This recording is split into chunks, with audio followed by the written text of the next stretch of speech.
Hey everyone, Kat here, your favorite ginger bibliophile, and I hope you're all doing really well. And I hope this is coming out well because my camera is not showing what is recording. I'm just looking at a blank screen since I'm doing this on my laptop as a test. But hopefully you're in the mood for some Grimm Tales because that's what I've got for you today. If you've been following me for a while, thank you. If you're new, hi, welcome. So last year I read some of like the classic Grimm tales, the ones we all know from Disney. And then this year I started we're just starting at the beginning and reading through and see if we can finish this chunkster. So we're on part 4 of just reading tales straight from beginning to end. And this week's it's a tale about the boy who went forth to learn what fear was. That does not sound like a little tale, but let's see. Hopefully, it'll be a nice, fun time anyway. And if that's not your thing, check the description box down below. It's got playlists for all the other tales, Grimm's, reviews. Yeah, my cute puppies and kitties and all the good animal stuff. That's probably what you're actually here for. But we'll get right on into this one, shall we? A father had two sons. The older was smart and sensible and could cope in any situation, while the younger was stupid and could neither learn nor understand anything. Well, that's kind of mean. Whenever people encountered him, they said, "He'll always be a burden to his father." If there were things to be done, the older son was always the one who had to take care of them. Yet if the father asked the older son to fetch something toward evening or during the night, and if that meant he would have to pass through the churchyard or some other scary place, he would answer, "Oh, no, father, I won't go there. It gives me the creeps." Indeed, he was afraid. Sometimes stories that would send shivers down your spine were told by the fireside at night, and the listeners would say, "Oh, it gives me the creeps." Often the younger son would be sitting in the corner and listening, but he never understood what they meant. They're always saying, "It gives me the creeps. It gives me the creeps." But it doesn't give me the creeps. It's probably some kind of trick that I don't understand. One day his father happened to say to him, "Listen, you over there in the corner, you're getting too big and strong. It's time you learned how to earn your living. Look how hard your brother works while you're just a hopeless case." "Oh, no, father. I'd gladly learn something, if possible. I'd like to learn how to get the creeps. That's something I know nothing about." When the older son heard that, he laughed and thought to himself, "Dear Lord, my brother really is a dumbbell. He'll never amount to anything. You've got to start young to get anywhere." The father sighed and answered, "You're sure to learn all about getting the creeps in due time, but it won't help you earn a living." Shortly after this, the sexton came to the house for a visit, and the father complained about his younger son, that he was incapable of doing anything, much less learning and knowing anything. "Just think, when I asked him what he wanted to do to earn a living, he actually said he wanted to learn how to get the creeps." "If that's all he wants," the sexton replied, "he can learn it at my place. Just hand him over to me, and I'll smooth over his rough edges." The father was pleased to do this because he thought the boy needs some shaping up. So the sexton took him to the house, where the boy was assigned the task of ringing the church bell. After a few days had passed, the sexton woke him at midnight and told him to get up, climb the church steeple, and ring the bell. "Now you'll learn what the creeps are," the sexton thought, and secretly went up ahead of him. When the boy reached the top and turned round to grab hold of the rope, he saw a white figure standing on the stairs across from the sound hole. "Who's there?" he cried out, but the figure did not answer, nor did it move an inch. "Answer me," the boy shouted, "or get out of here. You have no business being here at night." However, the sexton did not move, for he wanted to make the boy think he was a ghost. The boy shouted a second time, "What do you want? If you're an honest man, say something, or I'll throw you down the stairs." He really can't be as mean as that, the sexton thought, and he kept still, standing there as if he were made of stone. The boy shouted at him a third time, and when that did not help, he lunged at the ghost and pushed him down the stairs. The ghost fell 10 steps and lay in a corner. The boy then rang the bell, went home, got into bed without saying a word, and fell asleep. The sexton's wife waited for her husband for a long time, but he failed to return. Finally, she became anxious, woke the boy, and asked, "Do you know where my husband is? He climbed the steeple ahead of you." "No," replied the boy, "but someone was standing across from the sound hole. When he refused to answer me or go away, I thought he was some sort of scoundrel and pushed him down the stairs. Why don't you go and see if it wasn't him? I'd feel sorry if it was." The wife ran off and found her husband, who was lying in a corner and moaning because of a broken leg. She carried him down the stairs and then rushed off to the boy's father, screaming as she went. "Your boy has caused a terrible accident," she cried out. "He threw my husband down the stairs and made him break a leg. Get that good for nothing out of our house." The father was mortified and ran straight to the sexton's house, where he began scolding the boy. "What kind of godless tricks have you been playing? The devil must have put you up to it." "Poor guy, just for being a half-wit, everyone's attacking him." "Father," he replied, "just listen to me. I'm completely innocent.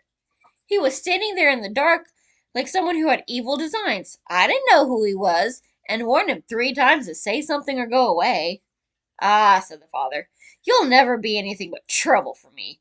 Get out of my sight. I don't want to see you any more." "All right, father, gladly. Just give me until daylight, and I'll go away and learn how to get the creeps. Then I'll know a trick or two and be able to earn a living." "Learn what you want," the father said. "It's all the same to me. Here's 50 tailors. Take them and get out into the wide world. But don't tell anyone where you came from, or who your father is, because I'm ashamed of you." "Yes, father, as you wish. If that's all you desire, I can easily bear that in mind." At daybreak, the boy put the 50 tailors in his pocket, went out on the large highway, and kept saying to himself, "If only I could get the creeps! If only I could get the creeps!" Oh, there's plenty of those to be had. As the boy was talking to himself, a man came along and overheard him. When they had gone some distance together, they caught sight of the gallows, and the man said to him, "You see the tree over there? That's where 7 men were wedded to the rope maker's daughter. Now they're learning how to fly. Sit down beneath that tree and wait till night comes. Then you'll certainly learn how to get the creeps." "If that's all it takes," the boy responded, "I can do it with ease. And if I learn how to get the creeps as quickly as that, you shall have my 50 tailors. Just come back here tomorrow morning." The boy went to the gallows, sat down beneath it, and waited until evening came. Since he was cold, he made a fire. Nevertheless, at midnight the wind became colder, and he could not get warm in spite of the fire. When the wind knocked the hanged men against each other and they swung back and forth, he thought, if you're freezing down here by the fire, they must really be cold and shivering up there." Since he felt sorry for them, he took a ladder, climbed up, untied one hanged man after the other, and hauled all 7 down to the ground. Then he stirred the fire, blew on it, and set them all around it so they might warm themselves. However, they sat there without moving, and their clothes caught on fire. Poor guy, he's not too bright, but he is sweet. "Be careful," he said, "otherwise I'll hang you all back up there." Well, the dead men did not hear. Indeed, they just remained silent and let their rags continue to burn. Then the boy became angry and said, "If you won't take care, I can't help you. I surely won't let you burn me." So he hung them up again all in a row, sat down by his fire, and fell asleep. Next morning the man came and wanted his 50 tailors. "Well," he said, "now you know what the creeps are?" "No," answered the boy. "How should I know? Those men up there didn't open their mouths. They're so stupid they let the few old rags they were wearing get burned." The man realized he would never get the 50 tailors that day, so he went off saying, "Never in my life have I met anyone like that." The boy also went his way, and once again he began talking to himself. "Oh, if only I could get the creeps! If only I could get the creeps!" A carter who was walking behind him overheard him and asked, "Who are you?" "I don't know," answered the boy. "Where do you come from?" the carter continued questioning him. "I don't know." "Who's your father?" "I'm not allowed to tell." "What's that you're always mumbling to yourself?" "Oh," the boy responded, "I want to get the creeps, but nobody can teach me how." "Stop your foolish talk," said the carter. "Come along with me, and I'll see if I can find a place for you to stay." The boy went with the carter, and in the evening they reached an inn, where they intended to spend the night. As they entered the main room, the boy spoke loudly once more. If only I could get the creeps! If only I could get the creeps! The innkeeper heard this and laughed. If that's what you desire, he remarked, there'll be ample opportunity for you to get it here. Oh, be quiet, the innkeeper's wife said. There have already been enough foolish fellows who have lost their lives. It would be a mighty shame if that boy with such pretty eyes never saw the light of day again. But the boy said, It doesn't matter how hard it may be. I want to get the creeps. That's why I left home. He kept bothering the innkeeper until the man told him about the haunted castle nearby. Ooh, I want to go. Where one could really learn how to get the creeps. All he had to do was spend 3 nights in it. The king had promised his daughter to anyone who would undertake the venture, and she was the most beautiful maiden under the sun. There were also great treasures in the castle, guarded by evil spirits. Once the treasures were set free, there would be enough to make a poor man rich. Many men had already gone into the castle, but none had ever come out again. The next morning, the boy appeared before the king and said, If I may have your permission, I'd like to spend 3 nights in the haunted castle. The king looked at him and found the boy to his liking, so he said, You may request 3 things to take with you into the castle. They must be lifeless objects. Well, then, he answered, I'd like to have a fire, a lathe, and a carpenter's bench with a knife. The king had these things carried into the castle for him during the day.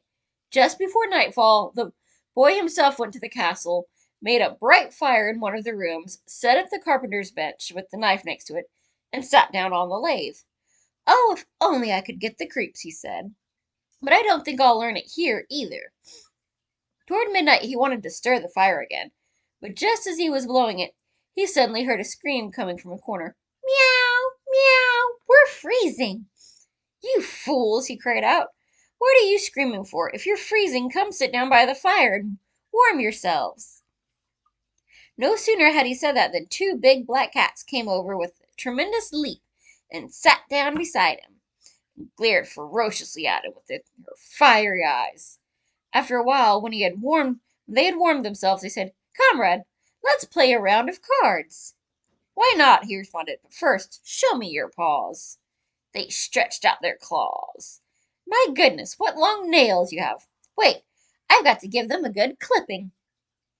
Upon saying that, he grabbed them by the scruffs of their necks, lifted them onto the carpenter's bench, and fastened their paws in a vise. Oh, that's not going to go well.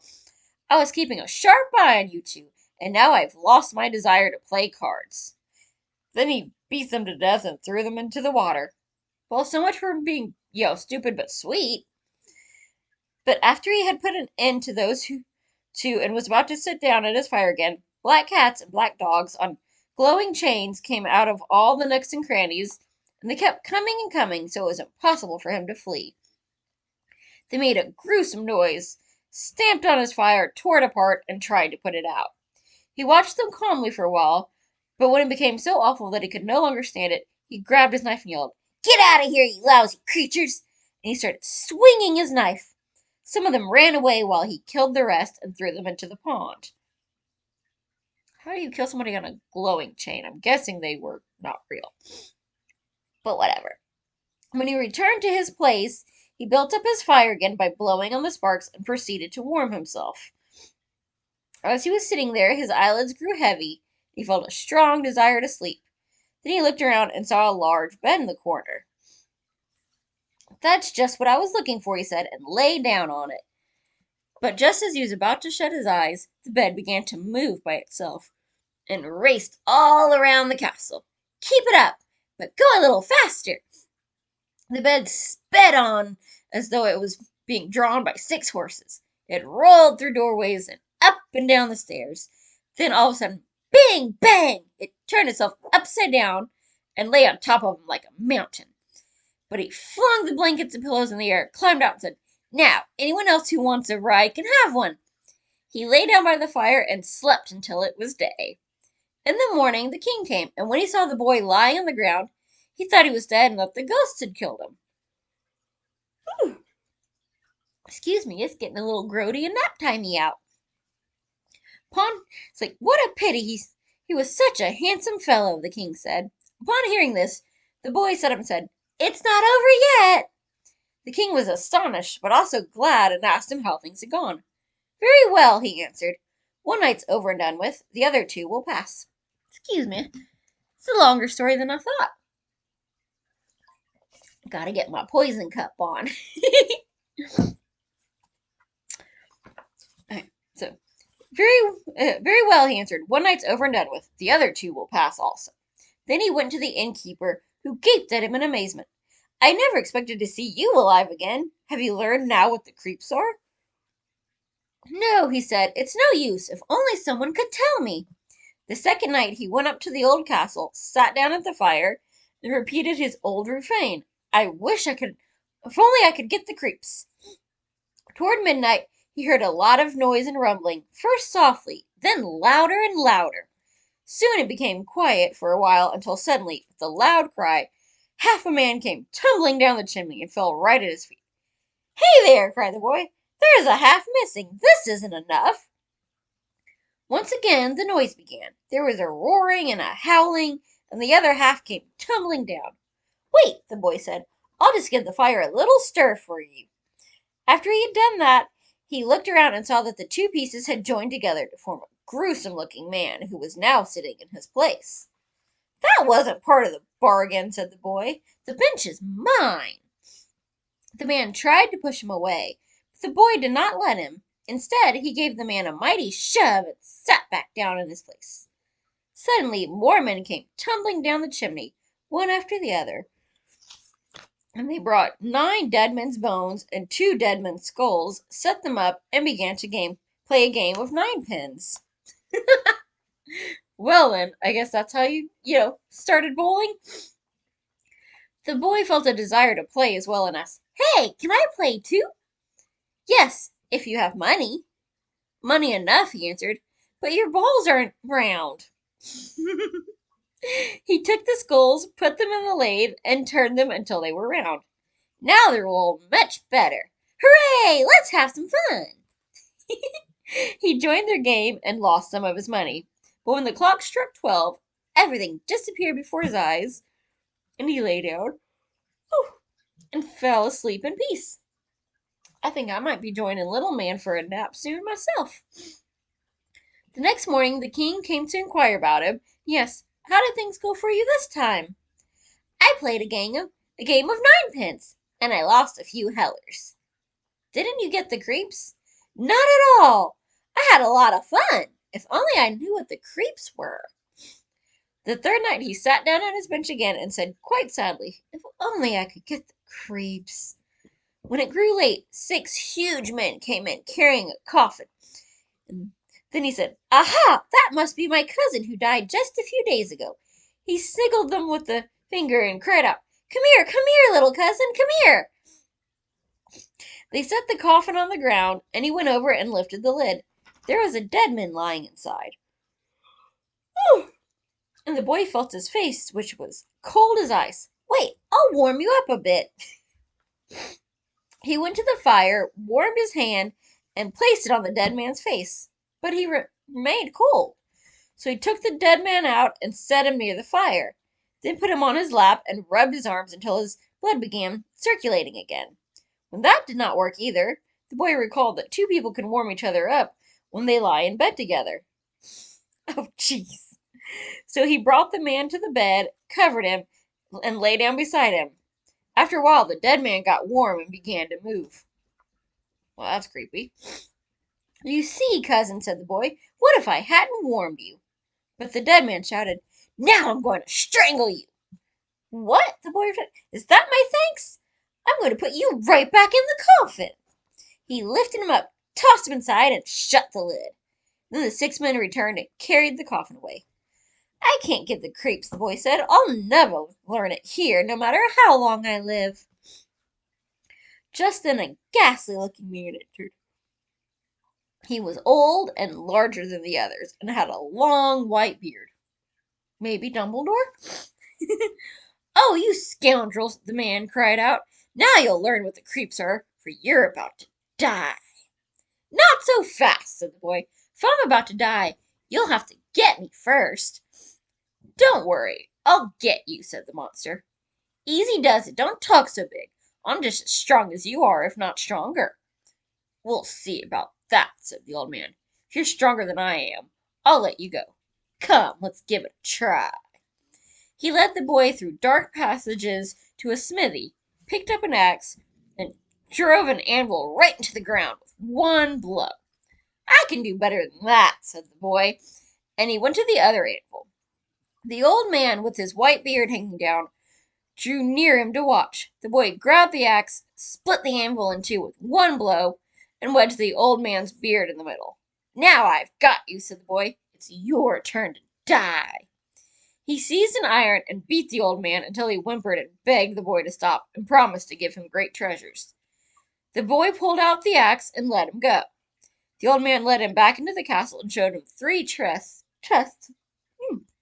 full of gold in a cellar. One of them belongs to the poor, the second to the king, and the third is yours. Just then the clock struck 12 and the ghost vanished, leaving the boy standing in the dark. I'll find my way out of here all the same, he said, and groped about until he found his way back to his room, where he fell asleep by the fire. In the morning the king came and said, Now you must have learned what the creeps are. No, he answered. What are they? My dead cousin was here, and a bearded man came. He showed me a great deal of money down in the cellar, but nobody told me what the creeps are. Then the king said, You saved the castle and shall marry my daughter. That's all fine and good, he answered, but I still don't know what the creeps are. Now the gold was brought up from the cellar, and the wedding was celebrated. The boy loved his wife dearly and was very happy, but he still kept saying, If only I could get the creeps. Only I could get the creeps. After a while, his wife became annoyed by that, but her chambermaid said, Don't worry, I'll make sure he gets to know what the creeps are.